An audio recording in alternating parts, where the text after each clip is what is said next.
Goldman made an announcement to their institutional investors that they were tactically bearish. And they said, this is how to play the gold dip, advising them to be careful of a sell-off in the immediate future.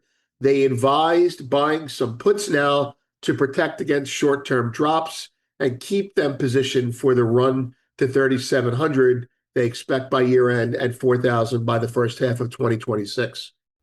Welcome to the Morning Markets and Metals with Vince Lanci, where each morning Vince brings you the financial and precious metals news to get you ready for your day. And now, here's Vince. Good morning, everyone. I'm Vince Lanci, and this is the GoldFix Market Rundown. There's the front page. We had about 5 posts out over the weekend, filling your email box. Okay, so here we go. Markets. 10-year yields are down 2. The dollar is down 6. S&P 500 is up 29. The VIX is 1706, up 73. Gold is up $5, down over 20 and up over 20. So call it the middle of the range. Silver down 6 cents. The bullion banks are up to their tricks. Copper is 5 even, down 3.5 cents, 3 3/4 cents. WTI up 9 at 66.09. Natural gas is down almost 15, 4%, 346. Bitcoin down 666. Platinum and palladium are the strong metals. They led gold and silver higher. Palladium is up 19 at 11.49, and platinum is up 18 at 13.55. And you can see the rest there. Okay. Today, we need to get a little tactical. GoldFix is a big tent in terms of content, some deep dive analysis, some theory, some fundamentals, and a little smattering of technicals. But when the market does what it did last week and you have a position on, you tend to obsess about the tactical. And so I did that over the weekend, and I shared it with people. And I'm going to give you a summary and an outlook from that work that I did over the weekend. Hopefully, it will guide you through the next price action, wherever that may be. Okay, so a little play-by-play this morning, as our personal concern is if this growing confidence in short selling is a permanent swoon in the works, or will it morph into a massive opportunity to buy? The conclusion is, right up front, a bear attack is starting, but China is still buying. The game started last night, and we put out 3 posts this weekend to that effect. So we're going to walk you through them in short order so you can get a feel for what's going to come. All right. The first was on Friday. Goldman made an announcement to their institutional investors that they were tactically bearish. And they said, this is how to play the gold dip. And we posted that on Friday, advising them to be careful of a sell-off in the immediate future. They advised buying some puts now to protect against short-term drops and keep them positioned for the run to 3,700 they expect by year-end and 4,000 by the first half of 2026. That was Friday. Saturday, we did some work. Sunday, we sent to subscribers a deep dive entitled Under 3270, CTAs Will Sell, Who Will Buy It? That was the problem, the question. Having seen some data, we concluded the following in a deep dive to premium subscribers. Gold faces near-term pressure as CTA-driven selling is expected to accelerate early next week, Sunday night. The key question now isn't whether selling will happen. It will. It's who will step in to absorb it. Now, finally, Sunday night came, and with it, the selling we expected, and we informed readers thusly. Gold withstands first wave of selling. Pretty self-explanatory. Gold came in as expected weaker, and it was sold pretty hard. It cracked the level that we discussed in the previous post, where CTAs were expected to liquidate, 3270, 3260. And some stop orders indeed went off. The question is, because it stopped, who bought it tonight down there? We would love it to be institutional Chinese buying, like insurance companies or maybe a sovereign entity. We weren't sure, but we're going to get into what happened last night now. But before we do that, we do have the bigger conclusion is sellers are back. That while American hours may not be friendly and Chinese speculators, the FOMO buyers, are vulnerable, the fundamental buying underpinning the market is still there. They may be more patient, but the they here is sovereign and central bank buying. They are by no means done buying, trade war, ceasefire, or not. China buying reemerged last night on the lows at the same time platinum was bid up. Now we have the full analysis in the 3 premium posts linked above. We're going to go into that a little bit. I'll show you some, it'll be in the charts. But coming soon, today, tomorrow, the next day, Sunday CFTC discussion. It was a really good one. We talked about a lot of participation from the founders as well. We talked about the CFTC report, which concluded that the banks are out of the penalty box for sure, and they're trading the market like they usually do. And the biggest macro discretionary funds that we see have liquidated their options positions. So maybe they're taking a break. Next, founders. We put out a piece yesterday because we talked about stablecoins. So we got lucky and we saw a piece by JP Morgan. We shared some of that with the founders, and there'll be a part 2 of that today or tomorrow.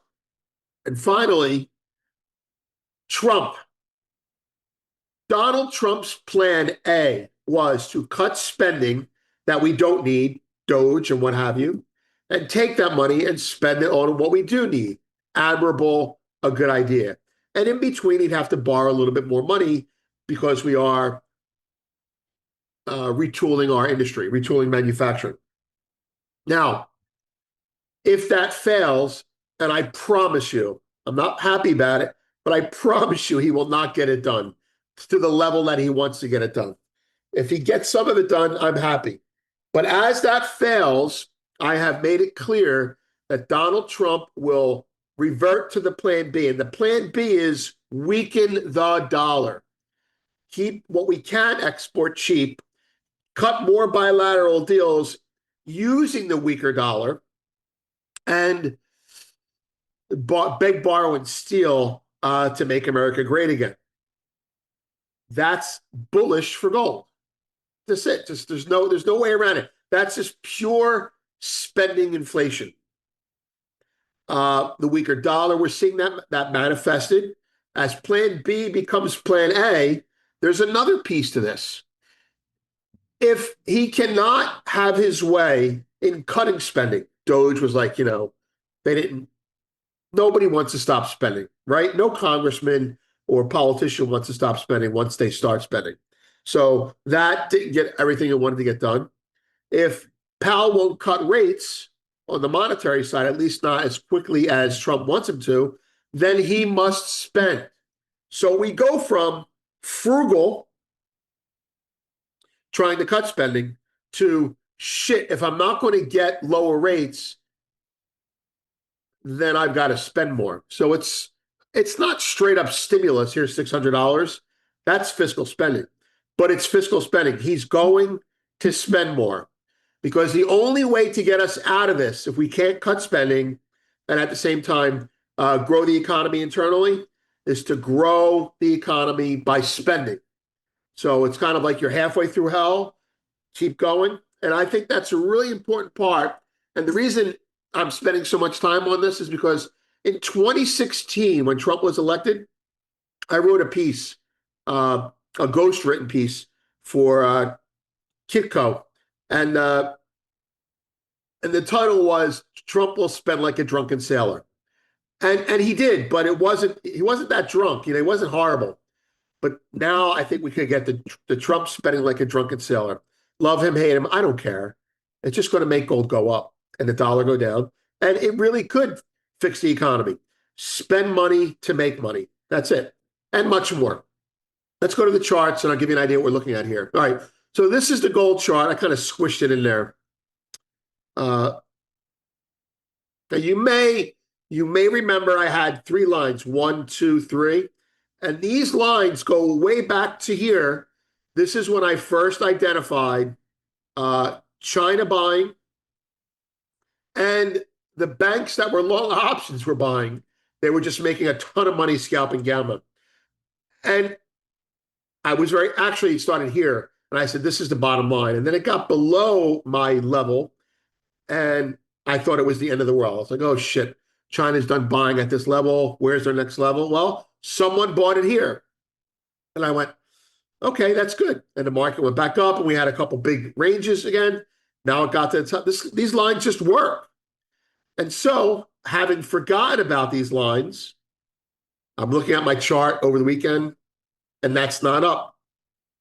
And the market's here, and I say, where are we going to stop? And I drew a line here, and I drew a line at the 100-day moving average, right? I'm just looking at the worst case scenarios. And I went, all right, let's pull those old lines up. And there we are. And I went, yep. So why is that important? This is not a bragging moment. It's important because if they bought it here, and they bought it here, and they bought it here, that's not fund trading.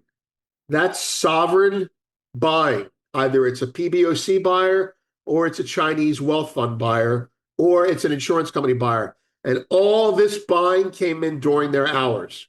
And it happened again. Conclusion, they're not done buying at that level, which is really, really good. And my guess is the shorts who attacked it last night, CTAs, let's sell it. This is the bullion banks. Crack it, get it through a level, and let's let the U.S. selling just take it the rest of the way. Well, they sell it, not spoofing. They're just kind of like they're gunning for stops. And then they ran into the buying, and they went, oh, shit, let's cover. And they covered. Does that mean it's over? We're going up? It could. I think there will be more attacks when the market's thin, like on a holiday or when no one's trading.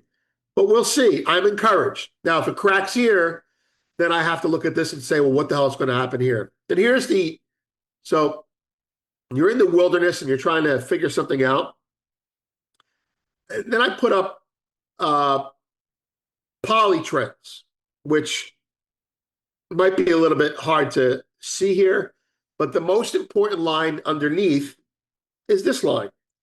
And it comes in perfectly at my line. And that it doesn't come in perfectly. Hold on. Where's it coming?